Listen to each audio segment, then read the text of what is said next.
जैसा कि आज एकादशी का पावन पर्व है, इसको देव प्रबोधिनी एकादशी भी कहते हैं कि देवता अभी तक सोए हैं, आज से उठ जाएंगे, जग जाएंगे, फिर अपना कार्यक्रम शुरू कर देंगे। तो सत्संग के क्रम में हम भी कुछ बताने का प्रयास करेंगे। इसीलिए जैसे कहते हैं कि एकादशी एक दशा, हम सब लोगों के अनंत दशाएं हैं। कैसे हमारी एक दशा हो जाए, महात्माओं ने त्योहारों के माध्यम से, पर्वों के माध्यम से कहीं ना कहीं जो मनुष्य है ये रात दिन व्यस्त है सांसारिक कार्यों में, इसमें उसको छुट्टी नहीं है, समय नहीं है। लेकिन इस व्यस्त जीवन में रहते हुए भी कैसे मनुष्य का ध्यान उस परमात्मा की तरफ किया जाए, इसी तरह से ये जो कुछ है इसी के लिए बनाया जाता है। लेकिन केवल बनाने का माध्यम इतना नहीं है। जैसे कभी एकादशी है, हम लोग व्रत उपवास रहते हैं, फलाहार करते हैं, इतना तो हम लोग लगभग हर साल कर रहे हैं। तो क्या इतना ही मतलब है? उन्होंने कहा नहीं, इतना नहीं है, क्योंकि ये तो प्रक्रिया हमारी रात दिन है। हम यदि आज व्रत भी रह जाएं, भूखे भी रह जाएं, तो कितनी बार ऐसा हुआ होगा हम सब के साथ, किसी दिन भोजन नहीं मिलता, ऐसे ही रह जाते हैं। तो ये व्रत, भूखा रहना ही व्रत। लेकिन महात्माओं ने जो कुछ बताया है, बाहर के माध्यम से हृदयस्थ चीज को बताने का प्रयास किया है। हमारी अनंत दशाएं हैं, ये अनंत दशाएं कैसी हो गई, क्या इसके पीछे कारण है? कहीं ना कहीं संकेत हमारे महात्माओं ने यही दिया है। हम लोग रात दिन परेशान हैं। हम या सब हम लोग जितने हैं, दूसरे से भले ही अपने आप को छुपा लें, न बताएं, लेकिन हर व्यक्ति अपने आप को जरूर जानता है। जहाँ भी तीर्थों में, व्रत में, जहाँ भी कोई ना कोई व्यक्ति जाता है, जाते हैं, हम सभी लोग तो अपने आप को कहीं ना कहीं हम सब लोग जान रहे हैं। कहीं ना कहीं सब हमको डर है अपने कर्मों का, उससे उभरने का हम चेष्टा करते हैं। तो इसके पीछे कारण क्या है? तो महात्माओं ने कहा कि तू श्रेष्ठ से श्रेष्ठ है, लेकिन चाह करके भ्रष्ट है। यानी इच्छा करके, इच्छा काया, इच्छा माया, इच्छा जग उपजाया, कह कबीर जो इच्छा विवर्जित ताका पार न पाया। कुछ ना कुछ हम इच्छाएं करते हैं। देखेंगे एक इच्छा को लेकर व्यक्ति महान बन जाता है, कहीं कहीं एक इच्छा को लेकर व्यक्ति अपना पतन कर लेता है, अर्थात पतन की दिशा में चला जाता है। विचार करके देखो, जितने लोग हैं, कोई भी पिता ऐसा नहीं होगा कि जो घर के या संसार के हर कार्य को पूरा करके यहाँ से गया हो। हर पिता अपने कार्य को अधूरा छोड़कर ही जाता है, और जो अधूरा कार्य उसका रह जाता है, उसके पीछे उसका लड़का उस कार्य को संभालता है, फिर उनकी इच्छाओं को वो पूर्ति करता है, उसके बाद उसका लड़का, उसके बाद ये पूरी प्रक्रिया पता नहीं कब से ऐसी ही चली आ रही है। कभी भी ये कार्य खत्म नहीं है, या फिर किसी ने कहा हो कि हमने पूरा कार्य कर दिया, कभी नहीं होती। इच्छा फिर इच्छा, किसी को फिर जन्म लेना, फिर जन्म लेना, बार बार यही श्रृंखला लगी हुई है। अनंत दशाओं का मतलब हम अनंत जन्मों में भटकते ही जा रहे हैं, और ये कभी पूरा नहीं होता है। एक इच्छा अर्थात एक जन्म मरण का बंधन टूट जाए। रावण को देखिए कितना प्रबल था मनुष्य जीवन में, या यूं कहिए व्यक्ति की जहां तक सोच नहीं है, इतना रावण के पास भौतिक वो था, पूरा ऐश्वर्य था, भौतिक वस्तुएं, इतना अंबार था उसके पास, जहां तक सोच नहीं है। विचार करके देखो, आप लोग यदि कहीं किसी के घर जाते हो, आपस में यदि कहीं सोने के बर्तन में खाना खा लिए, तो मानसिकता बदल जाती है कि वास्तव में कुछ है। लेकिन रावण को देखो, सोने की लंका थी उसके पास, कितना भयंकर था, पराकाष्ठा है ये भौतिकता की, कितना रावण के पास था। और ताकत देखिए कितनी, हर व्यक्ति यहाँ यही तो धन चाहता है, इज्जत चाहता है, लोग हमको माने, प्रणाम करें, ये सारी चीजें चाहता है। और रावण के पास तो अपार था, इतना धन था, सोने की लंका थी। ताकत देखिए, कर जोरे सुर दिसिप विनीता, भ्रकुट विलोकत सकल सविता। चलत दसानन डोलत अवनी, जब चलता था तो धरती हिलती थी। सबकी सब, वरुण कुबेर पवन धनुधारी, अग्नि काल जम सब अधिकारी, आय सुकरई सकल भय भीता, आय नवै नित चरण विनीता। सब एक से एक थे, सब वहां हाजिरी देते थे, प्रणाम करते थे। हर व्यक्ति यही तो चाहता है कि हमारा सम्मान हो। सम्मान की पराकाष्ठा है वहां पर। पूजा में देखिए, सिर अपना काट काट के रावण ने चढ़ाया था, पराकाष्ठा पूजा की भी है। मन चाहे आनंद या जिस हम भौतिक ऐश्वर्य में एक और चीज भी आती है, देव जक्ष गंधर्व नर किन्नर राजकुमारी, जीति बड़ी निज बाहुबल, बहुत सुंदर बरनार। ये ताकत थी रावण की। इतना किसी व्यक्ति की सोच नहीं है, ये रावण के पास था। लेकिन परिणाम क्या हुआ? एक इच्छा लेकर रावण चला गया, सीता को नहीं पाया। ये पराकाष्ठा है भौतिकता की। हम सभी लोग कहीं ना कहीं इनमें उलझे हैं, लेकिन इतनी तो सोच भी नहीं है। महात्माओं ने इन उदाहरणों को हमारे सामने प्रस्तुत किया है।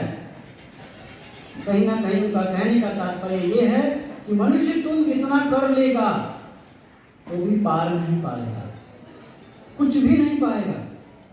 दुनिया जिसे कहते हैं जादू का खिलौना है, मिल जाए तो मिट्टी है और खो जाए तो सोना है। ये महात्माओं ने कहा है, कहीं भी देख लो आप। तो रावण एक इच्छा लेके ही चला गया, कुछ नहीं पाया। है क्या ये रावण? ये तो दृष्टांत है, लेकिन महात्मा ने आध्यात्मिकता की तरफ ले गए तो बताए मोह रूपी रावण है। मोह सकल व्याधि कर मूला, तिनते पुनि उपजय बहुशूला।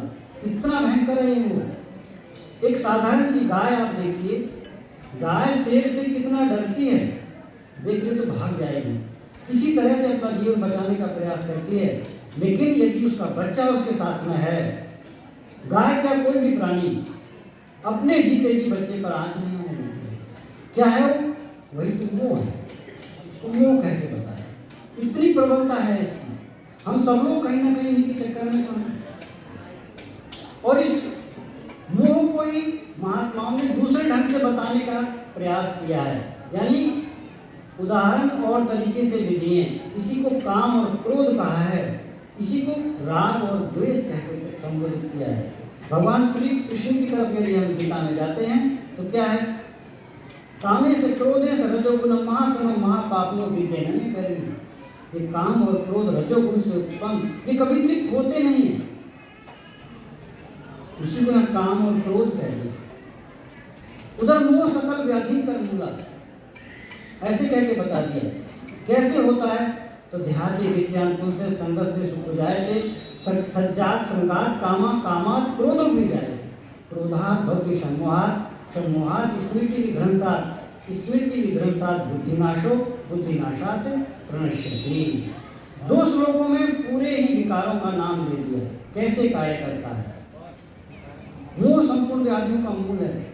रामचरितमानस में यदि जाते हैं तो ताज तीन अति प्रबल खल, काम क्रोध और लोभ। व्यक्ति बुरा नहीं है, शकुनी बुरा नहीं था, दुर्योधन बुरा नहीं था, कहीं ना कहीं काम और क्रोध जो विकार उसके अंदर बैठे हैं, ये व्यक्ति से जबरदस्ती कराते हैं।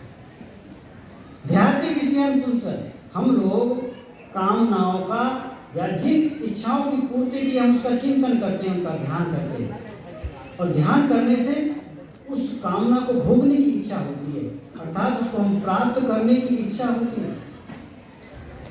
और जब उस कामना को हम चाहते हैं तो जब चाह करते हैं जो पूरी नहीं होती है तो क्रोध उत्पन्न हो जाता है। और जब क्रोध उत्पन्न होता है, क्रोधात भक्ति सम्मोहात सम्मोहात स्मृति विभ्रंशात स्मृति विभ्रंशात बुद्धिनाशो बुद्धिनाशात प्रणश्यति। जब क्रोध उत्पन्न हुआ तो बुद्धि हमारी काम करना बंद कर देती है। और जिस व्यक्ति के पास बुद्धि नहीं है वो अर्थ की जगह अनर्थ कर बैठता है, या यूं कहिए पथ से पथ भ्रष्ट की तरफ चला जाता है। यानी जिसके पास बुद्धि नहीं है वो व्यक्ति कुछ भी कर सकता है। जिस घोड़े के पास लगाम नहीं है वो तो किधर भी चला जाएगा, उसको मनमुखी भी कहा जा सकता है। और ये सारी की सारी दशा हम सबकी है, कहीं ना कहीं अनंत दशा ऐसी है। हमारी अनंत दशा हमने चाह करके कर रखी है। और देखिए विचार करके सभी लोग, जितने लोग हैं कि काम क्रोध मोह लोभ जो राग द्वेष है, इनकी कहीं कोई स्कूल नहीं खुले, कहीं भी नहीं खुले, न किसी को इसके विषय में बताया जाता है। लेकिन बुजुर्गों से भी कहीं ज्यादा तेज जो नए लड़के आ रहे हैं वो पारंगत हैं इन सब में। कैसे पारंगत हो गए? अर्थात अनंत जन्मों से ये जीव काम क्रोध मोह लोभ राग द्वेष की इसी श्रृंखला में चला आ रहा है। इसको सब मालूम है, कहीं नहीं सिखाया जाता है, ये सब मालूम है। और काम क्रोध जो कुछ राग द्वेष है ये हर जीव के पास है। किसी भी जीव को देख लो आप, सबके पास भी है। काम क्रोध मद लोभ नींद भय भूख प्यास सब ही के, ये सबके पास है। मनुज देह सुर साधु सराहत सो सही ऐसी। यदि मनुष्य भी इतने में ही रहता है, परिवार पालता है, उसको बढ़ाता है, कहीं ना कहीं इसी में यदि रहता है, तो ये तो हर पशु पक्षी सब जीव जगत कर रहा है, सब तो कर रहे हैं। मनुष्य के पास एक विशेष गुण है, इस मनुष्य शरीर को पाकर हम ईश्वर से प्रेम करके उस ईश्वर को प्राप्त कर सकते हैं। ये गुण केवल मनुष्य में है। अब विचार करिए, जैसे पहले से शेर जंगल में रहता है, आज भी वैसे ही रहता है, वो नया कुछ नहीं कर सकता। लेकिन मनुष्य में एक क्षमता है, इंद्रिय संयम करके परमात्मा को पा सकता है। मनुष्य आज देखो गाड़ी बना लिया, जहाज बना लिया, चांद पे चला गया, इसके पास बुद्धि है। इसलिए अनंत योनियां भोग भोगने के लिए हैं, उसमें कुछ नया सृजन नहीं कर सकते। लेकिन मनुष्य शरीर ऐसा है, ये अनंत योनियों को चाहे तो हम मिटा दें और चाहे तो अनंत योनियों की शरीर तैयार करें। इसलिए इसको कहा साधन धाम मोक्ष कर द्वारा, मोक्ष का दरवाजा है। अब विचार करिए, दरवाजे का उभय प्रयोग होता है। दरवाजे से आप चाहो मकान के अंदर चले जाओ और चाहो तो बाहर चले जाओ। तो इस शरीर को पाकर चाहे तो अनंत योनियों की श्रृंखला खड़ी कर लो, चाहे तो उन सबको काट लो। ये सब मनुष्य में ही क्षमता है, दूसरे में नहीं। मोह एक उदाहरण दे दिया, काम क्रोध एक उदाहरण दे दिया, इसी को राग और द्वेष कहा। बस बताने का तरीका अलग है। रामचरितमानस की तरफ जाते हैं तो तात तीन अति प्रबल खल काम क्रोध कर लो। ये सबके अच्छे अच्छे मुनि वैज्ञानिकों को ये भ्रम में डाल देते हैं, बहुत प्रबल हैं, तो कहीं ना कहीं सबके पास हैं। इसीलिए हमारी अनंत दशाएं हैं। कहीं काम है, कहीं क्रोध है, कहीं राग है, कहीं द्वेष, कहीं ना कहीं तो उलझे हैं। सब अपना अपना अध्ययन करके देखें, व्यक्ति में पारंगत है और कहीं ना कहीं इसी के चक्कर लगा रहा है। इससे निकलना सरल काम नहीं है। हर व्यक्ति को मालूम है कि आज तक जिसने भी ईश्वर को प्राप्त किया है, संयम के साथ किया है। संयम करना पड़ेगा किसका? मन सहित इंद्रियों का संयम, और ये बड़ा मुश्किल है। व्रत उपवास हम लोग करते हैं, आप देखिए 9 दिन का हम लोग व्रत रह लेते हैं, उपवास कर लेते हैं, केवल पानी पी के रह जाते हैं 9 दिन। कैसे, क्या है ये? उसके पीछे कारण इतना है कि हमारे मन को ये मालूम है कि 9 दिन के बाद हमें सारा कुछ मिलेगा, पूरा भरपूर रहेगा। 9 दिन की तो बात है। अर्थात हमारी जो मन सहित इंद्रियां हैं, ये कभी भी बंधन नहीं चाहती, या यूँ कहिए किसी के अंदर काम करना नहीं चाहती। ये सब अपना अपना भोग चाहती है। एक दिन कोई व्रत उपवास रह लेता है, कोई 9 दिन रहता है, कोई महीना भी रह लेगा, क्योंकि उसके बाद हमें मालूम है, इस मन को भी मालूम है, इसके बाद हम फ्री हैं। और यदि हम कह दें कि नहीं, रोज आपको भजन करना है, गुरु महाराज जो कहते हैं डेली बैठना है, संयम साधना है, तो इसमें सबको नानी याद आ जाती है। सबको तो अपना अपना मालूम है। जितनी लगन से हम संसार के कार्य करते हैं, आप एक दूसरे के भाईचारे में शादी विवाह यहाँ वहाँ जाते हो, क्या उतनी जिम्मेदारी से भगवान का भजन भी करते हो? सबको देख अपना मालूम, भले ही हम बीमार हैं, हम जाने के उसमें नहीं है, लेकिन यदि किसी हमारे निजी की शादी या कोई कार्यक्रम है तो हम जाते हैं। हंसने की क्षमता नहीं है लेकिन मुस्कुराते हैं। तुच्छ है क्या? जब तक शरीर है तभी तक है, बाद में पता नहीं कहाँ चले गए। पहले कहीं से आए थे और फिर कहीं यहाँ से के बाद फिर चले जाते हैं। सिर्फ रात भर रह करके सुबह सफर कर जाना है। हम सब लोग एक ट्रेन की तरह सफर कर रहे हैं। जब जिसका स्टेशन आता है वो व्यक्ति वहाँ उतर जाता है, फिर शायद जीवन में कभी कभी नहीं मिलता, पता नहीं कहाँ चला जाता है। तो हम लोग जो रात दिन इच्छाएं कर रहे हैं, कहीं ना कहीं इन इंद्रियों के भोगों की कर रहे हैं, और ये भोग हमें अनंत योनि का कारण ही बना रहे हैं। अब हम अपने सामने देख रहे हैं कि हमसे पहले वाले कहाँ गए, लेकिन फिर भी कभी कभी देखिए किसी व्यक्ति का शरीर छूट जाता है, हम लोग वहाँ जाते हैं उसको अग्नि देने के लिए, बड़ी अच्छी अच्छी बातें करते हैं, बड़ी गहराई की बातें आती हैं, लेकिन थोड़ी देर बाद ये लगता है नहीं हमको तो अभी रहना है, लेकिन कल का नहीं पता है। हकीकत है, सबको मालूम है, दूसरे को समझाने के लिए सब तैयार है, लेकिन जब अपने पे आती है सब हो जाता है, बड़ा मुश्किल है। लेकिन इच्छा, भगवान ने कहा कि इच्छा करना भी जरूरी है। महाराजा मनु हुए पूरा विलास निरंतर हुई, देख नैन परम क्रम सोई, अगुण अखंड अनंत अनादि यही चिंतन परमार्थ। जिसको परमार्थ अगुण अखंड है, एक रस है, आनंद है, कौन है? ईश्वर है, परमात्मा। केवल उनकी इच्छा थी, उसको चाहते थे। भगवान श्री कृष्ण ने कहा है कि सब इच्छाएं वर्जित है, लेकिन माम इच्छा तो धनंजय, मेरी प्राप्ति की इच्छा है। और हम क्यों उनकी इच्छाएं करते हैं, भोगों की तरफ क्यों चले जाते हैं? क्योंकि हमारी इंद्रियों को अनंत जन्मों से उसका स्वाद मालूम है, इसलिए भगवत सुधा चली जाती है। भगवान वाला स्वाद अभी हमें मालूम नहीं है, लेकिन शायद जिस दिन वो मालूम हो जाए तो ये स्वाद कुछ भी नहीं लगता है। उद्धव जी देखो, भगवान कृष्ण से कह रहा था कि गोपिकाएं क्या भी भक्ति पड़ी, भगवान कृष्ण ने कहा कि जरा आप समझा दीजिए। वहाँ गए तो समझाने लगे, तो केवल उन्होंने यही कहा, उद्धव जी मन ना भये 10-20, एक भूतो सो गयो श्याम सन वो बना थे। अर्थात एक दशा हो गई। किसी भी महात्मा को आप देख लो, जिसने अपनी एक दशा की, यूं ही नहीं कर ली, बड़ी मेहनत की। माता मीरा को देखो, लोग कहें मीरा भाई बाबरी, सास कहे कुलनाशी, उस कुलवंती सास को कोई नहीं जानता। और इस चीज को कौन समझता है? तो उन्होंने एक ही लाइन में कह दिया, घायल की गति घायल जाने की गई है, यानी कहने में नहीं आता है, महसूस किया है। सबका वही हाल है। तो उस एक दशा की तरफ हम बढ़ने के लिए हमें वही भजन चिंतन करना पड़ेगा। हमसे पहले जो ऋषि ने कहा किया है,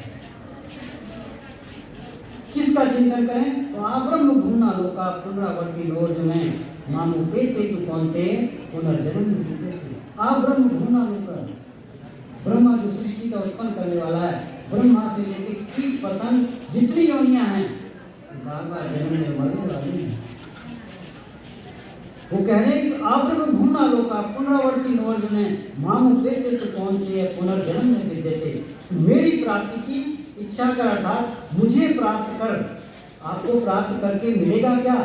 कि इस दोबारा जन्म नहीं लेना पड़ेगा, अर्थात हमारी एक दशा हो जाएगी, अनंत दशाओं से हम बच जाएंगे।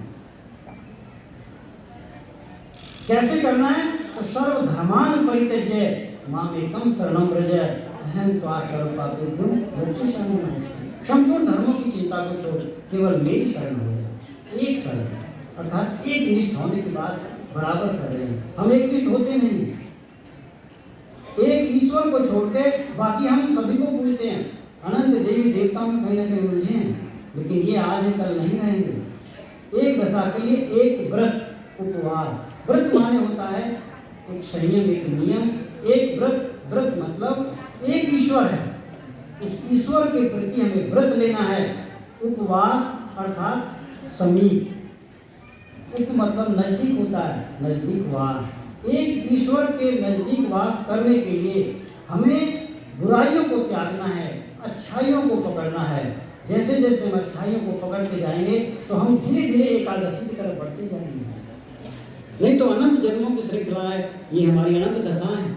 शंकराचार्य जी ने कहा पुनरपि जननम पुनरपि मरणम पुनरपि जननी जठरे शरणम यह संसारे खर दुष्टारे कृपया पारे पाही मुरारे भज गोविंदम गोविंदम गोविंदम भज गोविंदम। एक श्लोक में सब कुछ कह दिया।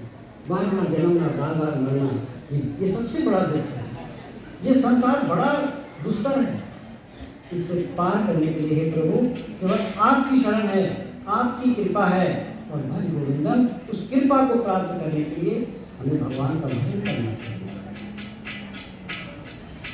भगवान कृष्ण ने कहा मन मना भव मद भक्तो मध्याजी माम नमस्कृम माम विशेषी सत्यम के कृतो जाने कृष्ण।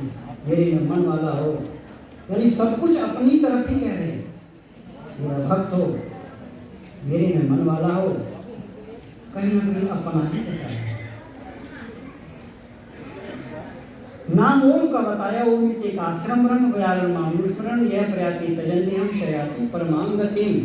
ओम अक्षर ब्रह्म का परिचायक है। देखिए यहाँ ओम को एकदम ब्रह्म कह दिया है। अक्षर ब्रह्म का जप कर ध्यान मेरा धाम। हकीकत ये है ये नाम जप भी एक माध्यम है उस ईश्वर से मिलाने का।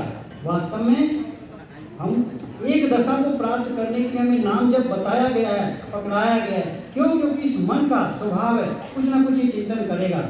उस चिंतन से बचने के लिए हमें ये चिंतन पकड़ाया जाता है। और जिस दिन हम चिंतन करते करते संपूर्ण संस्कारों का अंत कर ले जाते हैं ना, ये भी छोड़ दिया जाता है। जैसे एक कांटा लग गया, उस कांटे को निकालने के लिए दूसरे कांटे की जरूरत है, लेकिन जब वो कांटा निकल जाता है तो वो फेंक दिया जाता है, जरूरत नहीं रह जाती उसकी। तो नाम हमें एक जपना है ओम का। और नाम जप को लेके भी भक्ति कालीन ऋषियों ने राम दिया, वैदिक ऋषियों ने ओम लिया। क्योंकि नाम भी हम यदि कोई जपते हैं, जो कोई भी नाम हमारे सामने आता है तो हमारे बुद्धि का, हमारे मन का एक स्वभाव है, उस नाम के अनुसार ही हमारा ये मन एक आकृति बना लेता है। हम आपको राधा दें, कृष्ण दें, भगवान राम दें तो एक आकृति बना लेगा। लेकिन यदि हम ओम दे देते हैं तो ये कोई आकृति नहीं बना पाएगा। बहुत बनाएगा तो केवल ओम शब्द ही बना पाएगा, इसके आगे नहीं जाएगा। इसलिए ऋषियों ने ओम दिया। हकीकत में तो भगवान का कोई नाम नहीं, कोई नाम नहीं। नाम आप लोग जन्मे तो क्या नाम लेके आए थे? ये तो बाद वालों ने दिया आप तक पहुंचने के लिए। तो हमारे ऋषियों ने भी जब चित्त का निरोध किया अवस्था में उस ईश्वर को पाए या उस ईश्वर शक्ति को पाए, उसका एक नाम दिया, ओम दिया, उसको राम दे दिया, उसको आत्मा कह दिया, उसको परमात्मा कह दिया, अनंत नाम। इसलिए सबको एक नाम का जप करना चाहिए। सद्गुरु का ध्यान नितांत आवश्यक है। हम लोग रात दिन संसार में रह रहे हैं, घटनाओं को देख रहे हैं, लेकिन जो महात्मा लोग भगवत पथ पर बढ़े हैं उनकी दशा देखो। भगवान महावीर ने देखा था एक गाय ने एक बच्चे को जन्म दिया था और गाय उस बच्चे को चाट रही थी। कितनी गंदगी होती है बच्चे के ऊपर। उस गंदगी को शायद कोई व्यक्ति 10 मिनट भी लगाना नहीं चाहेगा, लेकिन गाय उसको चाट रही थी। बस भगवान महावीर ने सोचा है इतनी गंदगी, शायद हम भी, हमारी जीवात्मा भी ये अनंत योनियों से गुजरी होगी, इसी गंदगी को हमको भी खाना पड़ा होगा। बस यही से विचार बदल गया कि इस गंदगी से हम कैसे बच सकते हैं, इन अनंत दशाओं से बच के हम एक ईश्वर को कैसे प्राप्त कर सकते हैं। आप सच धज के कहीं निकलो, बढ़िया कपड़े पहन के किसी प्रोग्राम के लिए, और कोई आपके ऊपर गंदगी डाल दे तो क्या आप उसको अच्छा समझोगे? उस गंदगी को पसंद नहीं करोगे। विचार करो, हम कब से ये गंदगी की विचार करते आ रहे हैं और अनंत योनियों का कारण बने हुए हैं। इस योनियों से बचने के लिए एक ईश्वर का चिंतन, उसका नाम जप, ओम का जप। और भगवान कृष्ण ने अपना ध्यान बताया, लेकिन भगवान कृष्ण को कहाँ पाएंगे? तो आगे भगवद गीता में आया कि तद विधि प्रणिपाते में परिकृष्ण सेवया उपदेशन इतने ज्ञानम ज्ञानी तत्वदर्शी। तत्वदर्शी महापुरुष के पास जाकर सेवा करके प्रश्न करके उस ज्ञान को प्राप्त करो। रामचरितमानस में राम आया है, दोनों का मतलब एक ही है। सबको सुबह शाम सत्य सत्य उठते बैठते जरूर करना चाहिए। और गृहस्थी में सबसे बड़ी समस्या है सब लोग ये कहते हैं कि हम तो गृहस्थ हैं, संयम कैसे करेंगे। तो संयम का मतलब ये नहीं है कि हम गृहस्थी के काम नहीं करें। संयम का मतलब केवल इतना है कि गुरु महाराज हमसे चाहते क्या हैं उस पथ पर। हम अपने से कमाई करके जो भी चीज़ खरीदें या उसका भोग कर सकते हैं। संयम केवल इतना करना है, हम किसी को दूसरी दृष्टि से न देखें, अपने परिवार को जैसे देखते हैं वैसे ही देखें, दूसरे के धन पर अपनी गलत नज़र न रखें। ये सारा संयम है, यही संयम साधना है सबको। इसलिए एक नाम का जप, सद्गुरु का ध्यान, एक घड़ी आधी में पुण्याद, तुलसी संगत साधु की हरे को व्यवहार। अनंत धर्म दशाओं से बचने के लिए, एक दशा को प्राप्त करने के लिए नाम का जप, सद्गुरु का ध्यान नितांत आवश्यक है। ओम श्री सद्गुरुदेव भगवान की जय। बोलिए श्री सद्गुरुदेव भगवान की जय। अभी आप लोग श्री विनयानंद जी महाराज के द्वारा सुने कि अनंत दशा का कारण क्या है। जैसा कि हर मनुष्य जानता है कि मेरी दशा क्या है और अपनी दशा से उपराम नहीं हो पाता। अनंत दशाओं में हर जीव उलझा हुआ है और क्योंकि माया के वशीभूत है, अपने विकारों के वशीभूत है, यही कारण है कि अनंत दशा में जीव उलझा हुआ है। लेकिन अनंत दशा से एक दशा की प्राप्ति के लिए ऐसे तत्वदर्शी महापुरुष का शरण और अनन्य भाव से परमात्मा का चिंतन ही उस एक दशा में ले जाकर खड़ा कर सकता है और अनंत दशाओं से एक न एक दिन उपराम हो सकते हैं। उसके लिए हमारे महाराज जी बताए कि एक परमात्मा के नाम को जब जो करते जाएंगे तो धीरे धीरे पुण्य की पूंजी बढ़ती जाएगी और भगवान स्वतः अनंत दशाओं से उपराम करा देंगे। अब सत्संग के अगले क्रम में